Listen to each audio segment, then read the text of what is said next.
vaig a contar el meu llibre que m'he llegit, que és de Wattpad, de La ciutat perduda.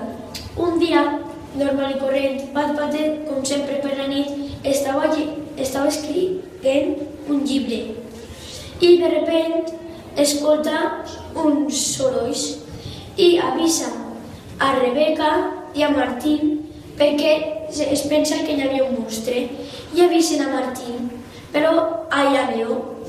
Però Leo, com no se desperta, pues intenten fer de tot i li diuen que hi ha menjar i així sí que se desperta.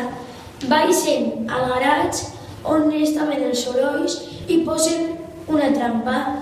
El monstre cau i era el seu tiet Charlie, que intentava buscar una pulsera que en realitat era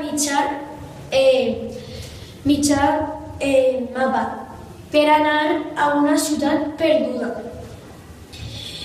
Martín sap on està la pulsera, però li la donarà en una condició, en què li porten a buscar la ciutat perduda.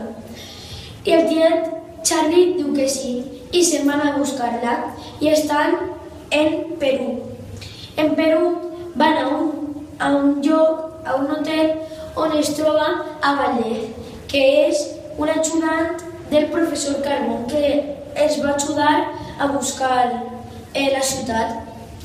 El professor Carbón li explica tot i li dona un mapa on tenen que anar a un riu.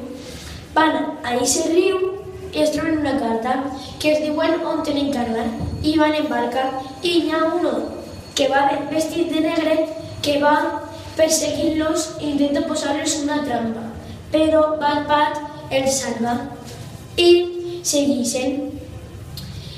Doncs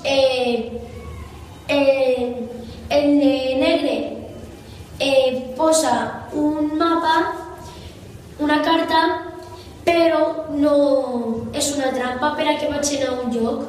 Van a aquest lloc i es troben el professor Carbón, que era el del vestit de negre, que havia capturat al professor Carbón. Doncs Wattpad salva el professor Carbón i van a la ciutat perdida. Vos deixo al final per a que el lliscau. Adeu.